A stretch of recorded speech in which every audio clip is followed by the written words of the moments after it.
en la superficie terrestre es producto de la geología estructural, de las estructuras.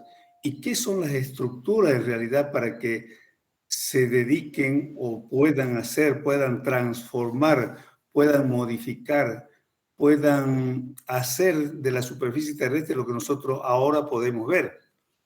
Justamente lo que interviene en todo esto son los procesos endógenos y los procesos exógenos que vimos en el tema 2. Entonces, todo lo que vemos de la superficie terrestre es consecuencia de los procesos geológicos. Y dentro de estos procesos geológicos está la geología estructural. La geología estructural que está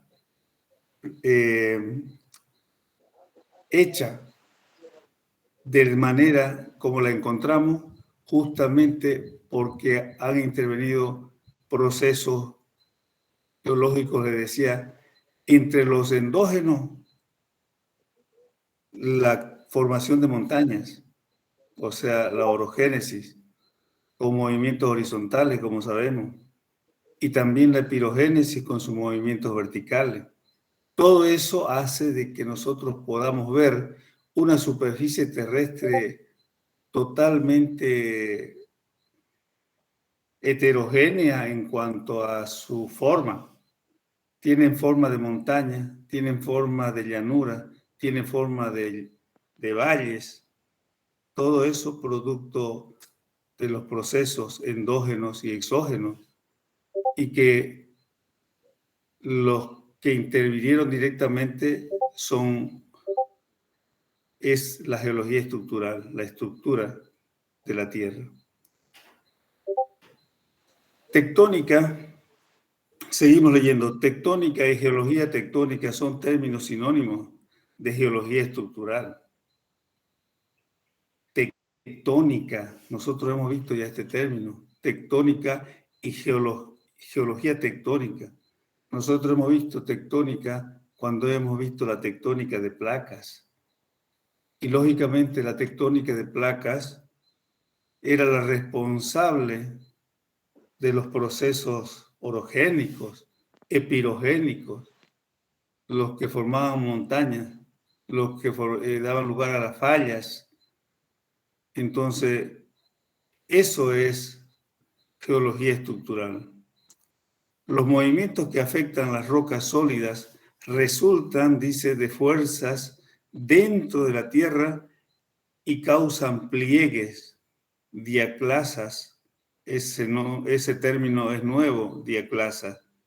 Diaclasa es un término también relacionado con las fracturas, pero son fracturas pequeñas y que nunca se encuentran aisladas, o sea, no se encuentra una diaclasa, se encuentra un juego de diaclasas, muchas diaclasas orientadas en el mismo sentido y con las mismas características, y son pequeñas, a diferencia de cualquier otra fractura que puede ser muy grande, y a diferencia de la falla, por supuesto, que también pueden ser pequeñitas y pueden ser muy grandes, pero en la falla, como ya vamos a ver enseguida y como ya lo dijimos ya alguna vez, en la falla tenemos movimiento diferencial entre los bloques que sea producto de una falla. Una falla produce la ruptura de una roca, ¿verdad?, en dos o más partes. Esas partes entonces tienen un movimiento diferencial. ¿Qué significa esto? Que un bloque se puede mover con una intensidad y el otro bloque con otra intensidad, de tal manera que hay movimientos entre ellos, desplazamiento. Eso es una falla. Y clivaje también, que es un clivaje en general, son términos que se utilizan para mencionar algunas características de los minerales, pero también algunos geólogos lo asocian a las rocas. Entonces son pequeñas rupturas de la roca. Todo eso es lo que afecta a la corteza terrestre y determina la geología estructural. El movimiento del magma, debido a que con frecuencia está íntimamente asociada con el desplazamiento de rocas sólidas, nosotros ya hemos visto todo eso, es también un tema que está dentro del dominio de la geología estructural, el movimiento del magma. Nosotros sabemos que el magma se mueve, que produce la tectónica de placas, que produce todo lo que hemos visto en tectónica de placas y todo lo que hemos visto en deriva continental. Todo eso también se asocia a los productos de la geología estructural. Seguimos.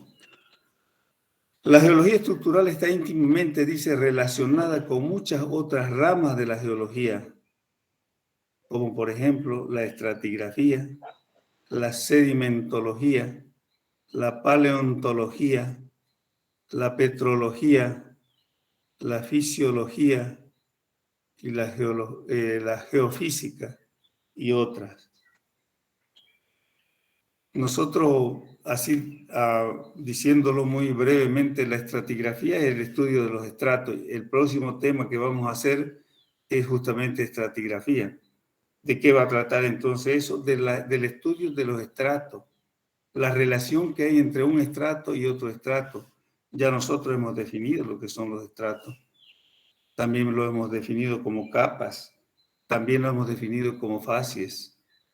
Entonces, todo eso vamos a estudiar el próximo tema. La sedimentología es el estudio de los sedimentos. Los sedimentos ya nosotros sabemos qué son. Cuando se sedimentan, hay un micrófono abierto. Cuando se sedimentan los materiales acarreados por un río o en una cuenca, en otra cuenca, el mar, por ejemplo, o en otra cuenca, un desierto, o en otra cuenca, un lago, todo eso son cuencas y ahí se sedimentan o se asientan o se localizan los sedimentos. Ya nosotros sabemos que son sedimentos. Entonces, el estudio de la sedimentología también está relacionada, dice, con la geología estructural, porque en ellas podemos ver muchas estructuras en la sedimentación, todos los rasgos sedimentarios que vamos a ver en el próximo tema, como son las ondulitas del fondo de un río, las ondulitas del fondo marino, la presencia de fósiles en los estratos, etc. Eso es sedimentología. La paleontología también se relaciona con la geología estructural, porque la paleontología, ustedes saben, que estudia los fósiles. Y entonces nosotros al estudiar los fósiles podemos conocer la edad de las rocas.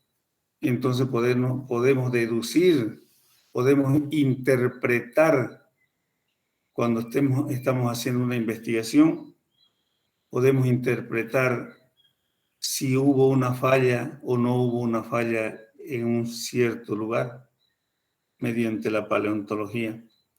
La petrología es la ciencia que estudia la roca. Entonces, cualquier forma de estudio de la roca se llama petrología. Una forma especial de estudiar la roca, aparte de la que conocemos nosotros, que lo hacemos mediante la observación, también podemos hacerlo mediante el uso de otros instrumentos como son los microscopios en laboratorio, mediante la geoquímica. Entonces, todo eso ayuda a estudiar la geología estructural. La geofísica nosotros hemos visto en el primer tema de la geofísica, que son la determinación de roca mediante las ondas sísmicas o mediante vibraciones, ¿verdad?, de otra índole que se pueden generar, perdón, y entonces podemos saber qué rocas tenemos en el interior de la Tierra sin verlas. La magnetometría también es otra rama de la geofísica. Bien, todas esas ramas entonces también ayudan a colaboran con la geología estructural.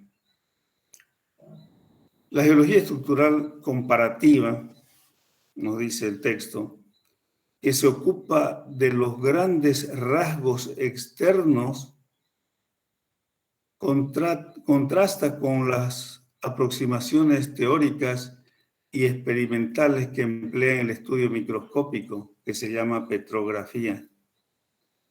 Entonces, también la petrografía es una rama de la geología que nos colabora para interpretar algunas cosas que vemos en la superficie. No estamos seguros si en un lugar, por ejemplo, hay falla o no hay falla porque todo está cubierto de vegetación. Entonces podemos tomar alguna muestra de las rocas que podamos tomar muestra en ese lugar y hacemos un análisis petrográfico de eso. El análisis petrográfico es un estudio al microscopio. Entonces, en el microscopio también se pueden ver los rasgos de la actuación de una falla, así a ese nivel. Entonces, podemos ayudarnos con los microscopios para ver si hubo una falla o no en ciertos lugares.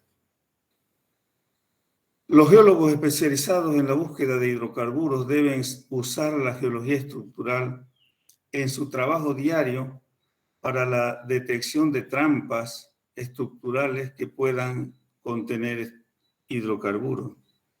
Esa es la función del geólogo, pues, ¿no?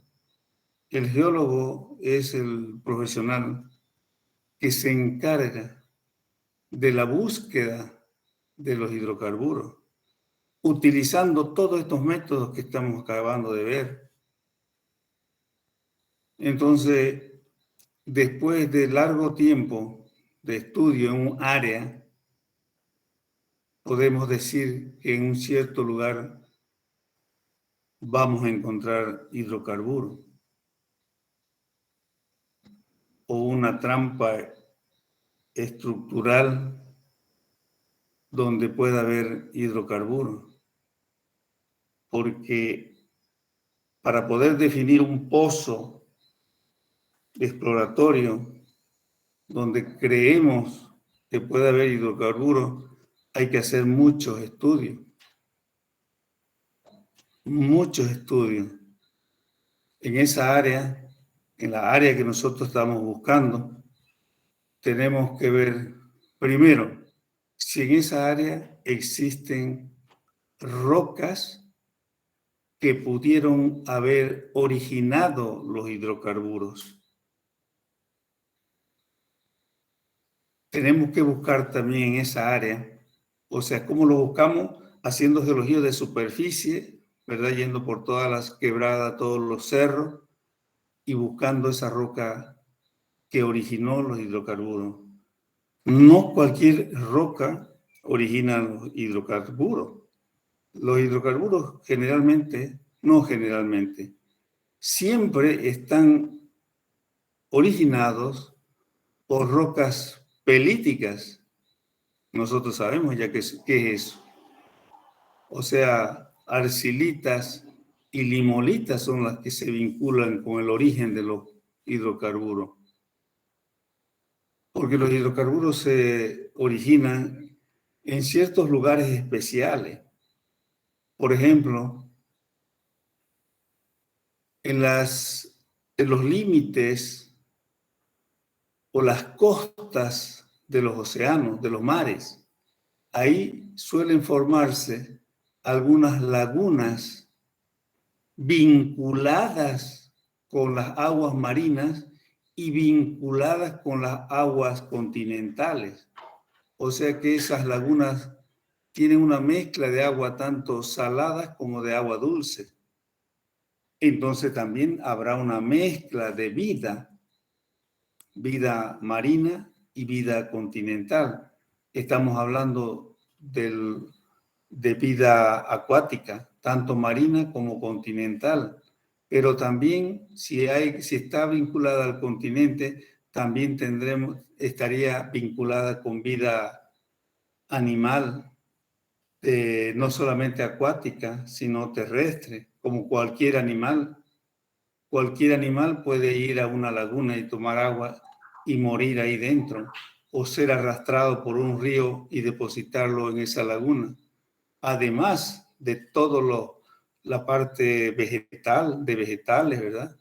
Todo eso se incorpora en esa laguna. Y lo importante es que para que se originen los hidrocarburos, ya esto lo van a ver también en otra materia, solamente lo estoy guiando un poquito. Lo importante para que se originen estos hidrocarburos, decía, es que toda esa materia orgánica, tanto animal como vegetal, se aísle, sea aislada inmediatamente después de su depositación. Aislada, ¿cómo se aislaría? ¿Aislarse de qué, digamos? Aislarse del oxígeno, porque el oxígeno, ¿qué produce? Oxidación. Y todo lo que se oxida ya deja de ser lo que era. El oxígeno mata la materia orgánica, hace desaparecer la materia orgánica. Eso produce la oxidación. Entonces, si hay un aislamiento inmediato después de la depositación de materia orgánica, tanto vegetal como animal, en estas lagunas costeras, entonces ese material se estará aislando y cada vez se estará metiendo más adentro, por supuesto, como sabemos, por el peso de material que tiene por encima, se va metiendo más adentro y más adentro va elevándose la temperatura, como nosotros sabemos, por gradientes geotérmicos y se va aumentando también la presión. De tal manera que llegará un momento en el que, en que las condiciones de presión y temperatura estén dadas para formar hidrocarburos, se formará el hidrocarburo. Se formará el hidrocarburo. Vinculadas a ese material. ¿Qué material? Pelítico. No hubo oxidación de tal manera que todas las grasas, todos los aceites provenientes de la vida animal y vegetal quedan conservados y serán transformados en hidrocarburos. Y de acuerdo a la presión y a la temperatura, serán gases o serán petróleo u otras cosas más. Ya van a ver ustedes la variedad de cosas que pueden originar. Entonces, lo que tenemos que primero buscar nosotros en una zona de exploración es si hubo en esa zona, si hubo rocas que originaron los hidrocarburos. Si hubo, bueno, seguimos entonces, seguimos con la investigación, por supuesto que es sistemática, es controlada, es ordenada. No vamos a hacer una cosa primero y después vamos a empezar con la última. No, no, no. Todo tiene un orden. Todo es sistemático. Entonces, la próxima etapa sería buscar esas rocas, entonces, si han originado hidrocarburos. Buscamos las pelitas de la zona, tomamos muestras de esas pelitas y las mandamos a un laboratorio especializado. Ellos, a través de un estudio de roca madre, se llama, porque a la roca que origina hidrocarburos se le denomina roca madre. Entonces lo mandamos a un laboratorio especializado y ellos nos dirán que sí, esa roca estuvo sometida en algún momento a presión y temperaturas adecuadas para que se formen los hidrocarburos. Entonces tendremos ya seguridad de que ahí sí se originó en esa zona hidrocarburos. Por lo tanto, seguimos con la búsqueda. Tenemos que seguir buscándolo ahora, porque ya sabemos que existe, pero no sabemos dónde está. Porque el hidrocarburo no se queda ahí donde se originó, no se queda ahí. Parte de los hidrocarburos se quedan en la porosidad. Ustedes saben que las arcillas y los limos, o sea, las pelitas, son muy porosas, pero no son permeables. Entonces, los hidrocarburos son expulsados por las presiones que hay ahí en ese lugar, expulsados y se van generalmente a una roca permeable. Y una roca permeable son las samitas. Nosotros sabemos, las areniscas, perdón. Las areniscas son permeables. Entonces, ahí tenemos que buscar si en esa zona hay rocas areniscas donde se haya podido ir o donde haya podido migrar el hidrocarburo. Encontramos esas areniscas, inmediatamente le hacemos estudio si tiene la suficiente porosidad o la suficiente permeabilidad como para almacenar los hidrocarburos. Si esto es positivo, quiere decir que en algún lugar esa roca contiene los hidrocarburos. Entonces seguimos con el estudio, todavía no lo hemos encontrado. ¿Qué vamos a encontrar? ¿Qué vamos a buscar ahora entonces? Vamos a buscar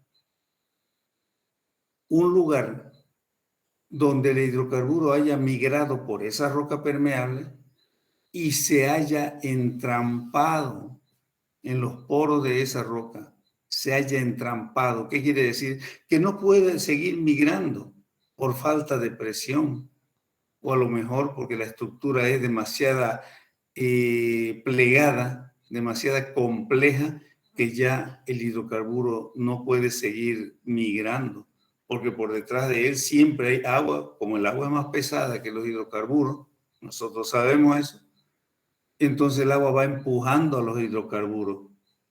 En realidad el que va migrando es el agua que va empujando a los hidrocarburos.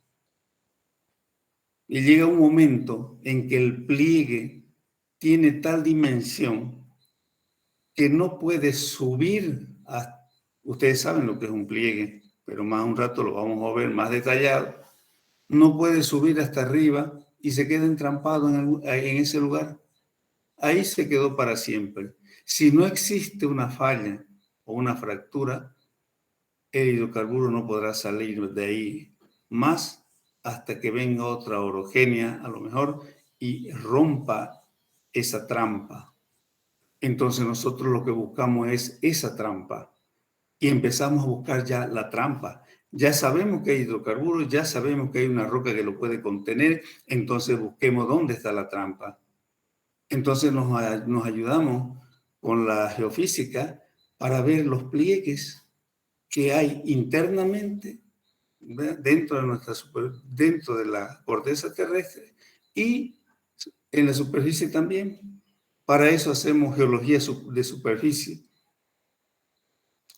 Recorremos todas las quebradas de la zona, recorremos todos los pliegues, todos los cerros y vamos a ver si se tratan de pliegue o no. Y vamos a ver si hay un pliegue que tenga las condiciones de poder haber entrampado el hidrocarburo que hubo o que se originó ahí. Cuando hemos conseguido todo eso, lo estoy haciendo muy breve, muy facilito, ¿verdad? Cuando hayamos conseguido esto, que por lo menos trata unos 2 a 3 años de exploración de todo tipo, entonces ya el geólogo o un cuerpo de profesionales decide dónde hacer el primer pozo exploratorio. Y Entonces, si da positivo es que le dieron bien, también puede dar negativo. Así más o menos es lo que se hace con la geología estructural, porque para buscar pliegue tenemos que saber geología estructural. Ese es el trabajo del geólogo, entonces. Seguimos. ¿Me están escuchando, jóvenes? Sí, sí, ingeniero. Bueno, seguimos. Vamos a definir ahora qué son las fallas. O sea, vamos a ver ya un poco más detalladamente, porque si alguna vez lo hemos definido, muy superficial. Falla, entonces. En geología es una línea de fractura a lo largo de la cual una parte de la corteza terrestre se ha desplazado con respecto de otra. Entonces, cuando una falla afecta a un lugar, lo rompe y lo divide por lo menos en dos partes, pues, ¿no? Y entonces esas partes se han movido una respecto de otra. Eso es una falla. A veces no existe este movimiento diferencial, se le llama. Entonces no será una falla, será simplemente una fractura. El movimiento responsable de la dislocación o de la ruptura puede tener dirección vertical, horizontal o una combinación de ambas. Obviamente, bueno, nunca una ruptura va a tener un solo movimiento o vertical u horizontal, ¿no? Generalmente lo que ocurre es que tiene los dos movimientos. Entonces se desplaza para arriba y también para un costado. Bien, en las masas montañosas que se han alzado por movimiento de falla, el desplazamiento puede ser de miles de metros que representan el efecto acumulado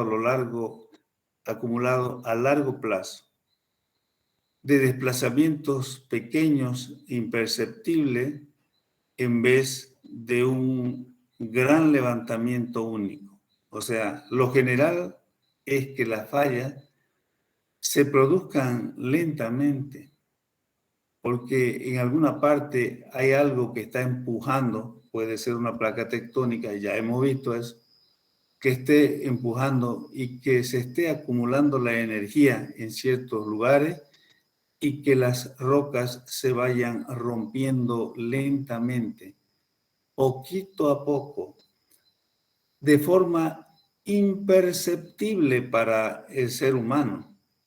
Entonces, para romperse, para tener una ruptura considerable, necesitará mucho tiempo.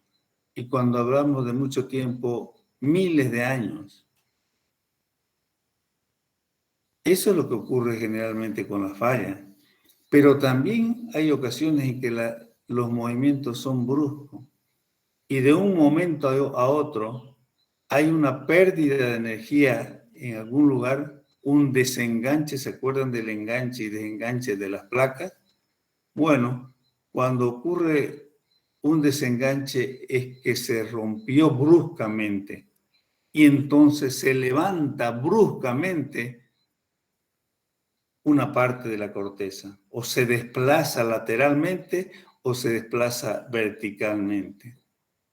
O, como decíamos anteriormente, una combinación de los dos movimientos, vertical y horizontal, que es lo más común. Entonces, ¿qué se habrá originado? Se habrá originado una falla en un momento dado. Eso es lo que ocurre cuando hay terremotos en algunos lugares. En Chile, en México, muy comunes. En el Perú, por la cuestión de la zona de subducción ahí por la placa de Nazca, que ya hemos hablado de eso. Y entonces hay desastre, hay desplazamiento, nos muestra la televisión, nos muestra que se movió la tierra, que se rompió, las carreteras que se rompieron y se desplazaron de un lugar a otro. Esos son fallas y que han sucedido en un momento. En un momento, 5 minutos de movimiento y listo. No utilizó miles de años. Bien, seguimos. Eso es una falla entonces.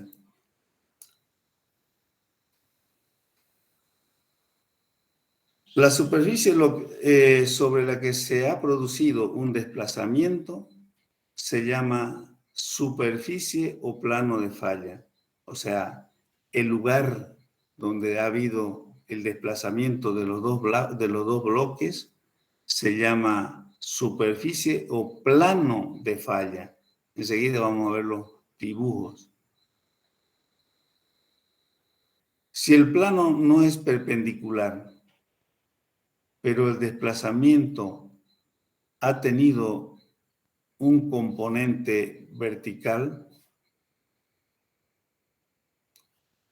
las rocas de un lado aparecerán posadas sobre la de otro, sobre la del otro lado. El lado más alto o superior se llama labio elevado o subyacente. El inferior se denomina labio hundido o yacente. Esto lo vamos a ver enseguida para entenderlo bien en un dibujo. En la falla normal hay diferentes tipos de fallas. Nosotros vamos a ver 4 tipos de fallas. Acá están los dibujitos, se los muestro. Aquí, falla normal, falla oblicua con desgarre, falla de desgarre o dextro y falla inversa. Las más comunes, las más conocidas, de las que habla todo el mundo, son la falla normal y la falla inversa. Pero en realidad pocas veces sucede esto en la naturaleza porque, como ven, nos está mostrando solamente un movimiento de arriba para abajo o de abajo para arriba. Pero no nos está mostrando un movimiento horizontal y vertical como estos dos casos, que es lo más común. Bien, en la falla normal, entonces analicemos esta falla normal. Primero, ¿cómo se produce esta falla normal? Se produce con esfuerzos, pero no son esfuerzos compresivos. Fíjense, no obedecen a una compresión, sino más bien obedecen a una distensión. ¿Verdad? Para que este bloque se baje, se rompe la roca y se baje no ha tenido que estar empujado de acá, pues si ya haya estado empujado de acá, no se haya bajado, no se haya roto. Pero hubo una presión distensiva, como que tiraban a este bloque desde allá y a este otro bloque lo tiraban de este lado. Como cuando nosotros agarramos una cuerda entre un grupo de personas, hay un juego popular de eso, que uno tira de un lado y los otros tiran de otro lado. Eso es un esfuerzo distensivo el que se está haciendo. No es compresivo. Compresivo cuando las cosas, ustedes saben, les estoy repitiendo porque además deberían saberlo, esto es de colegio. Entonces, cuando se comprime algo es cuando se lo va empujando hacia un solo punto de los dos lados. Está comprimiendo uno. Pero a veces uno hace un esfuerzo distensivo cuando agarra, por ejemplo, una cuerda de una punta y de la otra y le produce estiramiento en sentido contrario. Entonces hacemos un esfuerzo distensivo. Ese es el esfuerzo que ha actuado para que se forme esta falla normal, se llama, o directa también. En algunos libros se utiliza el término falla directa o falla normal. Entonces, ¿qué vemos acá? Labios. Se le llama labios a cada una de las partes que se ha dividido esta parte de la corteza terrestre. Labio elevado, fíjense, porque está elevado respecto de este otro. Y a este otro, por supuesto, se le denominará labio hundido.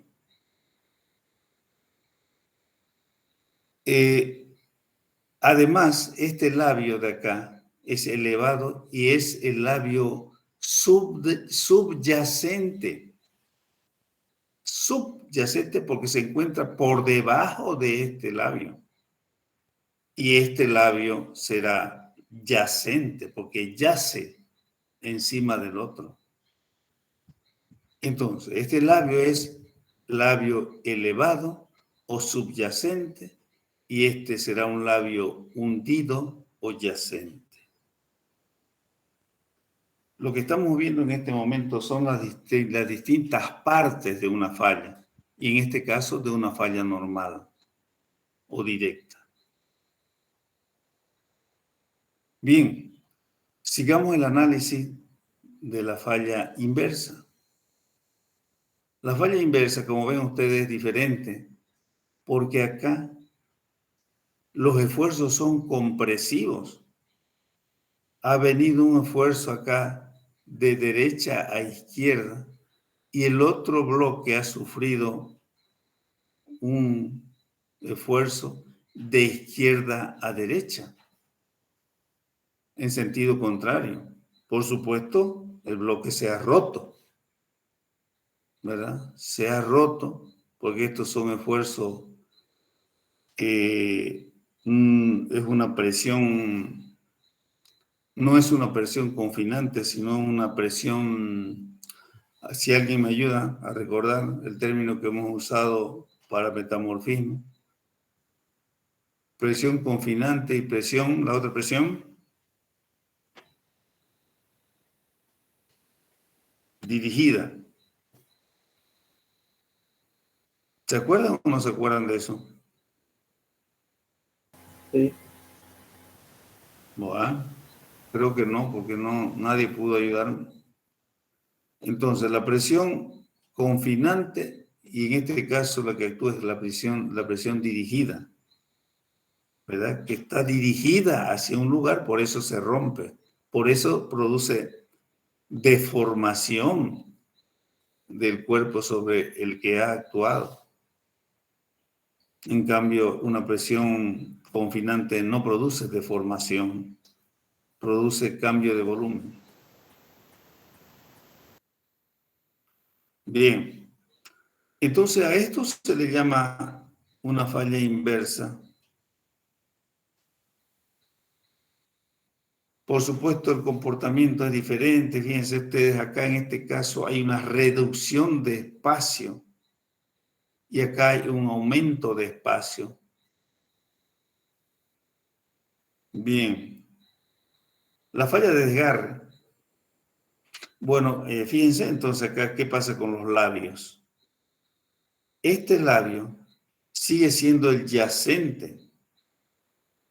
Es yacente porque está encima del otro.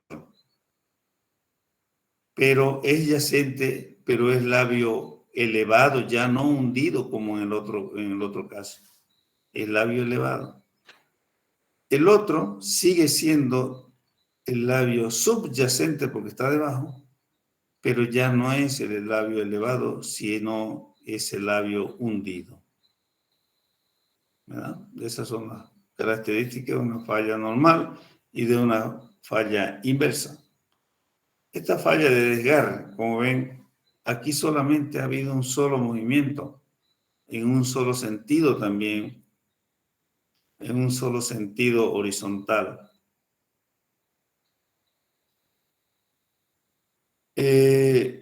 Como ven, el desplazamiento es también horizontal, pues, ¿no?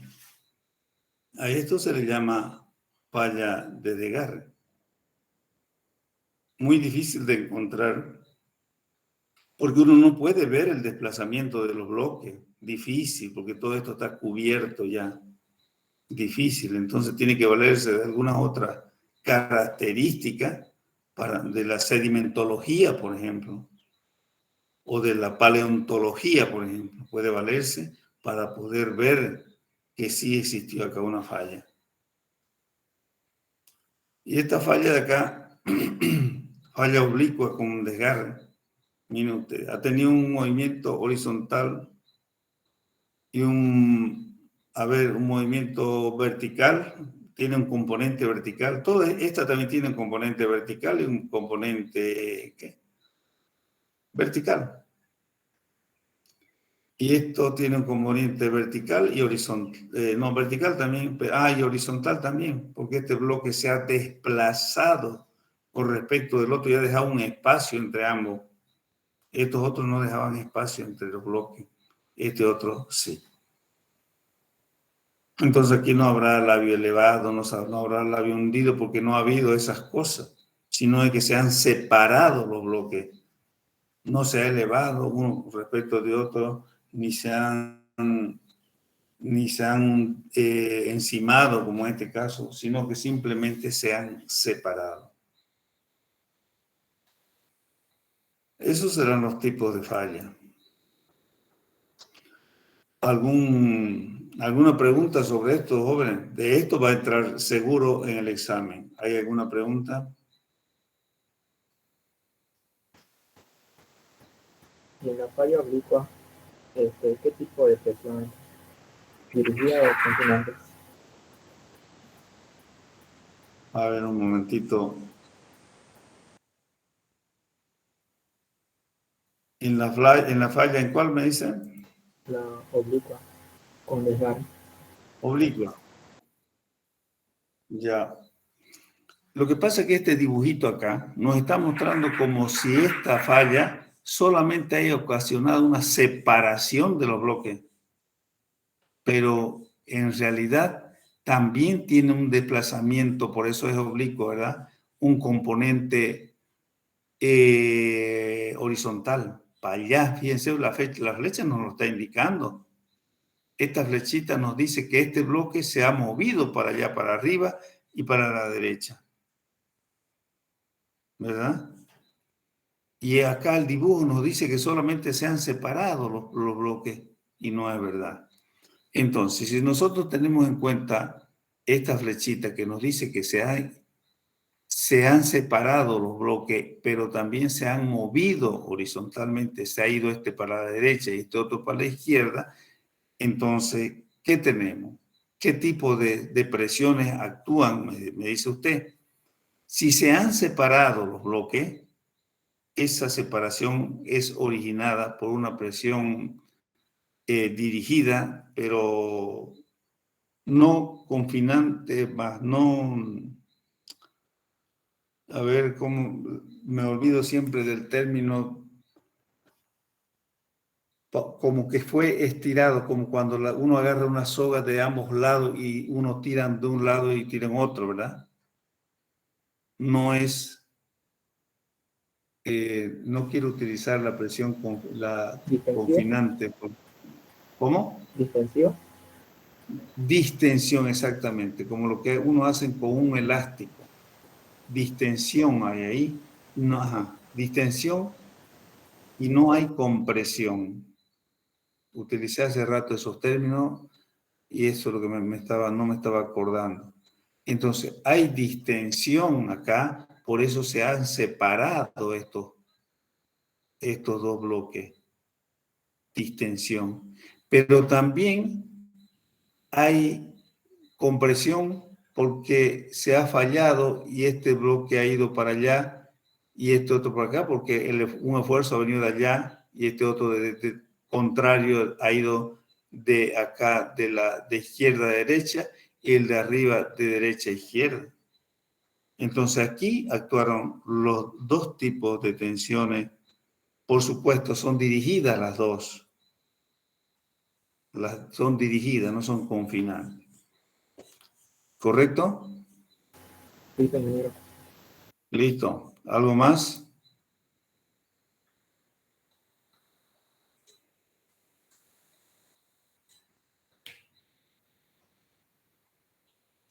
Bien. Seguimos.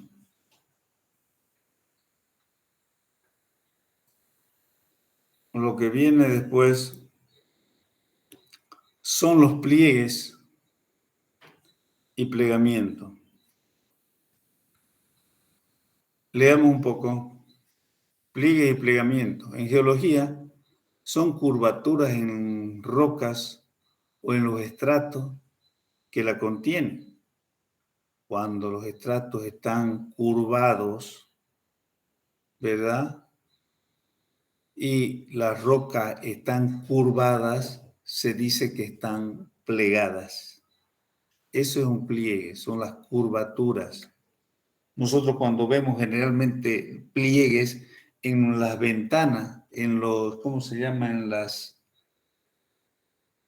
cortinas de la ventana de nuestras casas, generalmente la hacen con pliegues, ¿verdad? Hay muchos pliegues. ¿Qué es eso? Curvatura de la tela de la cortina. Lo mismo acá. Estas curvaturas están en las rocas y en los estratos. La mayoría de las rocas estratificadas visibles en ríos, canteras o costas eran, en su origen, o sea, originalmente, sedimentos depositados en capa o lechos horizontales o próximos a la horizontalidad. Ya lo hemos dicho eso. Los sedimentos cuando se depositan están prácticamente horizontales o muy cerca de la horizontalidad. ¿Por qué no son exactamente bien horizontales? Porque donde se asienta, el lugar donde se asienta rara vez es bien horizontal, pues, ¿no? Un río, por ejemplo, que lleva todo su material y lo deposita sobre su lecho del río, sobre su cauce. Y su cauce nunca es horizontal. El río no puede tener su cauce horizontal. ¿Alguien me podría decir por qué el río no puede tener su cauce horizontal?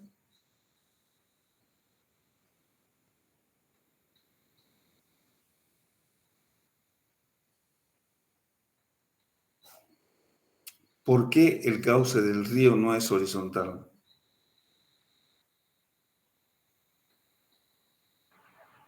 Porque ya no sería un río, sería un lago. Si fuera horizontal, O sea, no no sería un avanzaría, río. digamos. ¿Por qué? Entonces Se dígame por qué. estancaría el agua. ¿No qué? Se estancaría el agua, o sea, no, ¿Por qué el río no, no? no avanzaría, digamos. ¿Y por qué no avanzaría? Porque su cauce, usted mismo dice que es horizontal, o sea, es plano, en lo cual ¿Qué necesita? ¿Qué pasa con el agua del río? ¿Es igual que el agua, tiene la misma característica o se encuentra en la misma situación que las aguas de un lago? no, La diferencia. ¿Cuál es la diferencia? no sé. Anda bien, Flores, anda bien. ¿Cómo?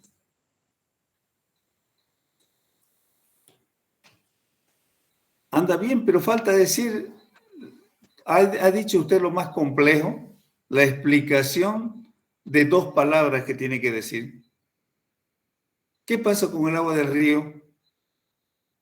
¿Y qué pasa con el agua del lago?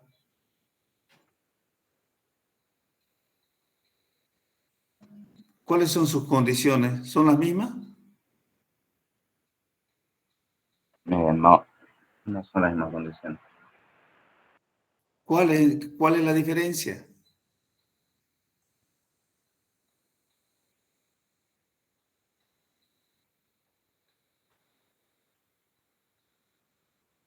¿Cuál es la diferencia, Flores?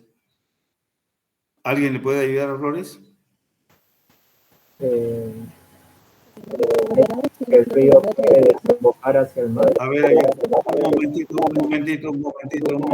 un momentito. Le vamos a dar preferencia a las mujeres primero.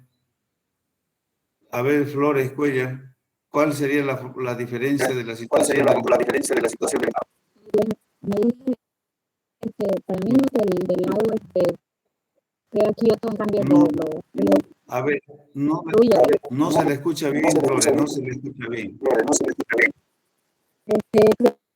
El del lago se queda quieto y de los ríos fluye. Esa es la diferencia. Esa Esa es la diferencia. diferencia. Esa es la Esa es la diferencia. diferencia. Esa es la diferencia. Las aguas del lago están pues quietas y las aguas del río están en movimiento. Ahora, Cuellar, Flores Cuellar, terminemos. Flores Cuellar, terminemos con esto. Le voy a hacer otra pregunta. ¿Por qué fluyen las aguas del río? Las aguas del río. Por la presión que están dando. Perdón, más calmado y más calmado y más claro. Por la presión que ejerce el agua. por la presión. Por la presión. ¿Por qué fluyen? ¿Por qué corren las aguas de un río? Las aguas del río.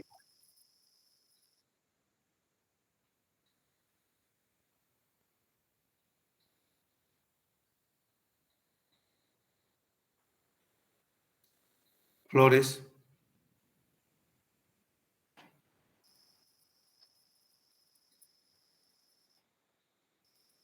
Aguilar Mamani, ¿por qué fluyen las aguas de un río? Las aguas de un río.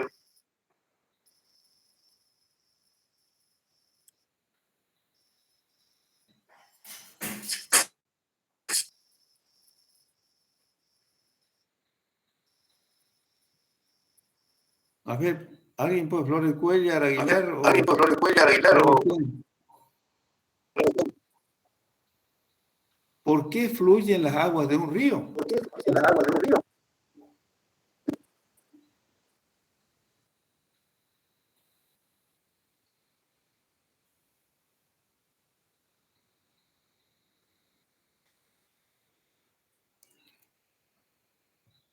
¿Alguien más que quiera intervenir? ¿Alguien más que quiera intervenir?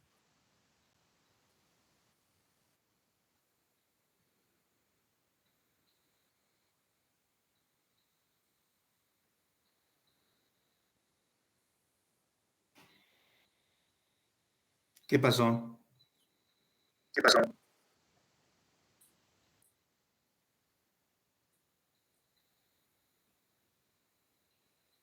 Ingeniero, por los caudales. Perdón, caballero, repita, por favor. Caballero, repita, por favor.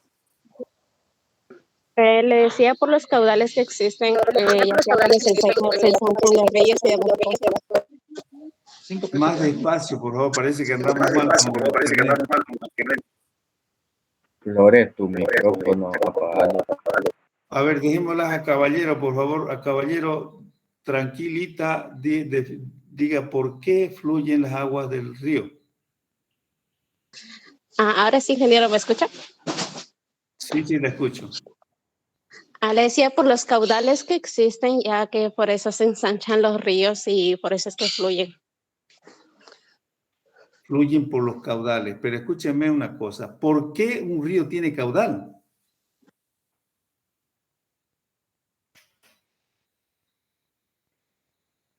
El caudal es la capacidad que tiene un río de ir a diferentes velocidades y con diferente carga, por supuesto, de acuerdo a la velocidad que tenga. ¿Y por qué tiene esa velocidad? ¿Por qué se mueve el agua de un río?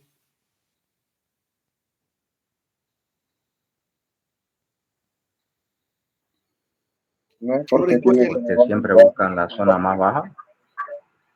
Perdón, no lo entendí nada, Flores. Porque siempre buscan la zona más baja. ¿Y por qué buscan la zona más baja, compañero? ¿Qué tiene que ver que tengas ¿Qué ocasiona que una zona esté más baja para que ocurra, para que el río se mueva? ¿Qué es lo que pasa? ¿Por qué razón? Por la gravedad, que siempre La va gravedad, para correcto, abajo. correcto. La gravedad está actuando. ¿Y qué se llama cuando actúa la gravedad, por ejemplo, en un cerro? en un cerro, desde un cerro fluye agua, ¿verdad? Está cayendo por gravedad.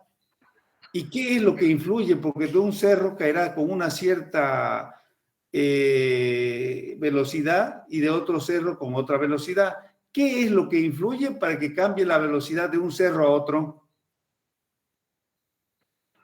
El ángulo de caída. ¿Qué se llama ese ángulo de caída?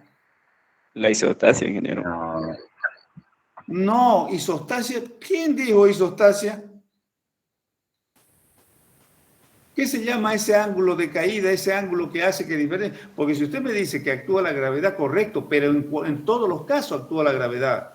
En un cerro pequeño actúa gravedad, en un cerro muy alto actúa la gravedad, pero la velocidad del agua de un cerro alto es diferente a la velocidad del agua cuando cae de un cerro pequeño. ¿Qué es lo que usted dice? El ángulo de ¿qué? Mientras más vertical sea, más rápido va a ir el agua. Siempre. Correcto, ¿qué se llama eso? ¿Qué se llama la verticalidad o el ángulo? ¿Qué se llama eso? De cualquier cuerpo que está inclinado. No sé, la verdad. No se me viene la palabra.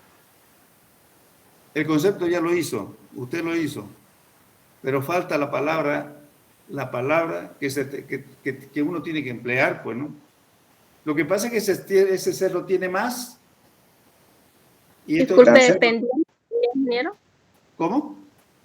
¿La pendiente sería? Pendiente, compañero. Eso se llama pendiente.